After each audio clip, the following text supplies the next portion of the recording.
futebolaço, eu sou o Dieguinho. Então, rapaziada, tá entrando no ar mais um giro de notícias do meu, do seu, do nosso Clube de Regatas Vasco da Gama. Você que tá chegando aqui pela primeira vez, se inscreve aí no canal, ativa o sininho. Mas para quê, Dieguinho? Para não perder os próximos vídeos.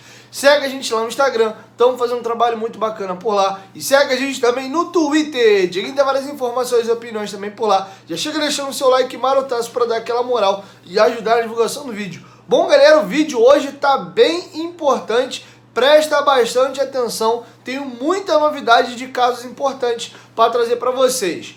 Primeiro, vamos falar aí da questão da possível não queda do Vasco à Série B, mediante aquele processo movido por um torcedor do Vasco. Inclusive, notícia quentinha, saiu agora no final da noite, informação dada pelos companheiros lá na Super Rádio Tupi. O caso já chegou à FIFA, inclusive o torcedor que moveu a ação deu uma entrevista à Super Rádio Tupi e o caso já está na mão de gente grande dentro da FIFA, no setor de compliance, está sendo analisado. Inclusive, o advogado que está cuidando do caso, o Dr. Igor Conte, deu uma entrevista aos companheiros do Esporte News Mundo, dizendo que as chances do Vasco, no mínimo, receber uma indenização muito grande por essa queda, crescem bastante. E pode ser também que o Vasco consiga ainda permanecer na Série A. Então preste atenção nos detalhes. Bom, informei para vocês ontem de que o Ministério Público foi solicitado pelo Tribunal de Justiça do Rio de Janeiro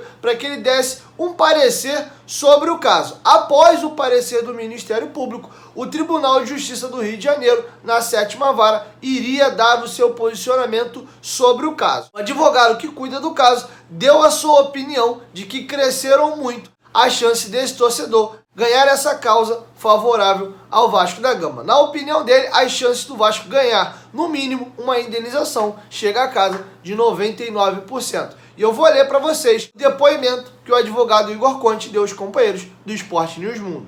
Confere aí. Achei pertinente o encaminhamento ao Ministério Público. Na própria petição inicial é feito esse pedido. O processo resguarda interesses coletivos. É um tema que os juízes em geral possuem pouco contato. Realmente, o tema é polêmico e de grandes proporções. Não vejo como dúvida. Penso que a atuação do Ministério Público é de grande valia em diversos pontos do processo. O Ministério Público possui legitimidade para defender os direitos coletivos dos torcedores. Com relação à responsabilidade civil e indenização, continuo crendo em 99% de chances.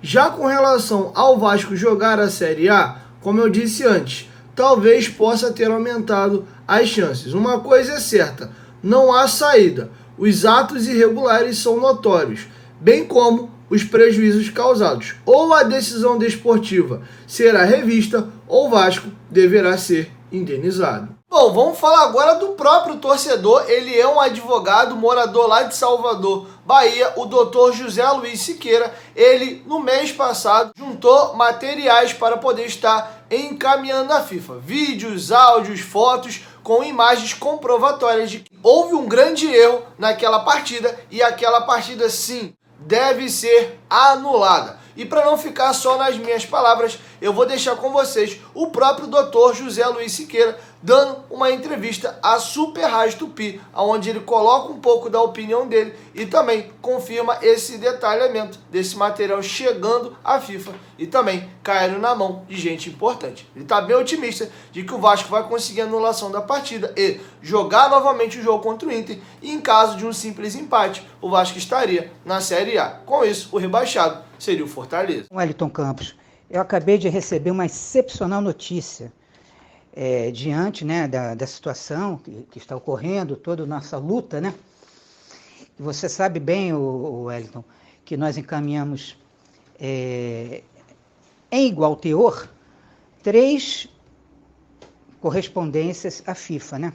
Uma através da carta, né, via postal, que foi recepcionado no dia 5/5, e 2 e-mails. Então, eu acabei de receber agora, né, para não precisar me alongar muito, né, para os seus ouvintes também. Eu acabei de receber agora oficialmente do gerente do Conselho de Compliance da FIFA, Dr. Leonardo Billman, a confirmação de que o material está na mão dele e ele está dando o devido encaminhamento interno acerca da nossa carta, que não é uma carta acusatória, nada, ela é uma carta apenas solicitando que a FIFA tome conhecimento de fatos que ocorreram e que, obviamente, a FIFA não tem conhecimento, né?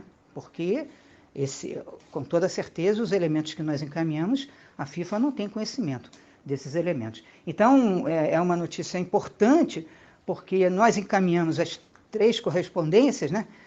Uma fisicamente, né? Via postal e 2 e-mails, e nós tínhamos conhecimento de que a correspondência foi recepcionada, né? Via correio, né? Porque nós temos o aviso de recebimento, o código de rastreamento, e os 2 e-mails também, nós tínhamos informações de que haviam sido recepcionados. Mas uma informação direta de uma alta autoridade da FIFA, nos informando oficialmente que o material foi recepcionado e que está sendo objeto de tratamento interno, já encaminhamento interno, é a primeira vez. E isso nos anima, ok? Bom, o caso que antes era tratado com muito ceticismo parece caminhar com algo favorável ao Vasco. Não sei se a partida será de fato invalidada e teremos um novo jogo. Porém, acredito eu que uma indenização favorável ao Vasco num valor proporcional à queda do Vasco pode sim ocorrer. Lembrando que alguns anos atrás o Icasa, ou melhor, um torcedor do Icasa moveu uma ação também na Justiça Comum e conseguiu ganhar essa causa, e o Icasa foi indenizado pela sua queda. Lembra agora se foi a Série C ou a Série D, beleza? Então esse próprio torcedor se baseia nessa mudança que houve na Justiça Comum e também lá em 1987, após 30 anos o processo correndo na Justiça, quem acabou sendo determinado o verdadeiro campeão do Campeonato Brasileiro de 1987 na Justiça foi o Sport Clube Recife. Enfim, qualquer novidade sobre o caso eu trago para vocês aqui no canal. Bom, galera, amanhã, às 19 horas, em São Januário, o Vasco, através do seu time sub-20, irá fazer o jogo de ida das quartas de final da Copa do Brasil. O Vasco enfrenta o Internacional de Porto Alegre. A partida terá a transmissão do Sport TV. Então você que gosta de ver o nosso time sub-20, que é o atual campeão da Copa do Brasil, está defendendo o título, vai ter o jogo de ida às 19 horas. Na semana que vem, no sábado, no mesmo horário, o Vasco vai enfrentar o Internacional fora de casa. O local da partida ainda não está definido, beleza? E vou deixar vocês aí agora com o nosso volante Andrei comentando sobre a semana de preparação para o jogo do Botafogo e também a importância. O Andrei deu uma entrevista à Vasco TV e ele comentou o seguinte: é uma grande oportunidade, acho que esses 2 jogos são importantes para ambas as equipes, é uma preparação de luxo que os 2 estão tendo, mas acho que a gente tem que entrar focado, que independente de ser preparação, nós temos que acostumar a conquistar, e esse jogo vale título, vale taça, então a gente está trabalhando muito, está muito focado. O professor tem extraído o máximo de todos, na parte física, na parte técnica, na parte tática, e eu tenho certeza que a gente está muito preparado, está se preparando muito bem também, e como eu disse, a gente tem que estar ligado, concentrado, porque temos 2 jogos importantes e essas semanas que estamos trabalhando serviu para preparar a gente melhor ainda. Bom, galera, e para finalizar, hoje, graças a Deus, na parte ofensiva ali, a gente começa a ter uma certa dor de cabeça para escalar o time do Vasco, uma dor de cabeça boa, né? Temos, digamos, uma posição ali que está um pouco em aberto por termos 2 jogadores versáteis e um jogador que hoje não é titular, mas toda vez que entra, entra muito bem. Estamos falando de uma briga de posição ali pela meia armador e também pela ponta direita. Peck e Germancano nesse momento são praticamente intocáveis, mas há uma discussão. Léo Jabá vem bem, será que ele vai ser o titular? Para ele ser o titular, o Morato ou sai do time ou toma a vaga do Marquinhos Gabriel na meia de armação, já que o Morato também sabe jogar por dentro. Mas o Marquinhos Gabriel vem jogando muito bem, já tem pelo menos 2 gols com a camisa do Vasco, é um jogador um pouco mais criativo. E aí, o Morato, que fez aquele golaço contra o Flamengo e faz algumas boas atuações também, vai pro banco? Não, o Léo Jabá fica no banco. Bom, o Vasco vai pegar um time mais forte, vai precisar jogar de forma reativa. O Léo Jabá casa melhor ali. Não, o Vasco vai jogar contra o adversário fechadinho. O Vasco tem que propor jogo. Não é melhor ter o Morato e o Marquinhos Gabriel juntos, já que não vai ter muito campo para correr. E esses jogadores têm mais criatividade e sabem fazer mais a função de criação. Então hoje a gente discute um pouco em alto nível essa situação. Inclusive, houve uma pergunta interessante na última coletiva do treinador Marcelo Cabo. E foi perguntado para ele se aquela troca de posição entre Morato e Marquinhos Gabriel é algo treinado ou é algo intuitivo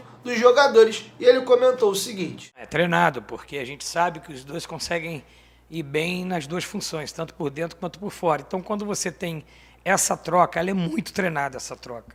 E a gente acaba mobilizando uma inserção de passe ou na paralela ou por dentro, na quebra de linha. Então, essa troca ela é bastante treinada, já que os dois têm muita característica. E também o Peck, pelo lado esquerdo, tem muita característica de jogar por fora e por dentro. Então, esses três jogadores têm entendido bastante a ideia, o conceito que a gente está aplicando para o Vasco, justamente por a gente pegar equipes com a linha muito baixa, a gente tem que ter um mecanismo para jogar atrás dos volantes do adversário, e é onde a gente se ouve muito bem hoje. Bom, galera, é isso. Vai ser muito bacana acompanhar essa briga por posição do Vasco na frente. Bom, galera, é isso. Essas eram as informações que eu tinha para trazer para vocês nesse girão. Amanhã, próximo meio-dia, 11h30, meio-dia, o Dieguinho tá chegando com mais informações. Chegou até aqui, dá essa moral, deixa o like, é muito importante. E não esquece de se inscrever no canal e ativar o sininho das notificações, beleza? 1, 2, 3, futebolaço, tamo junto, família. E a qualquer momento, Dieguinho volta. Vasco, tamo junto, valeu!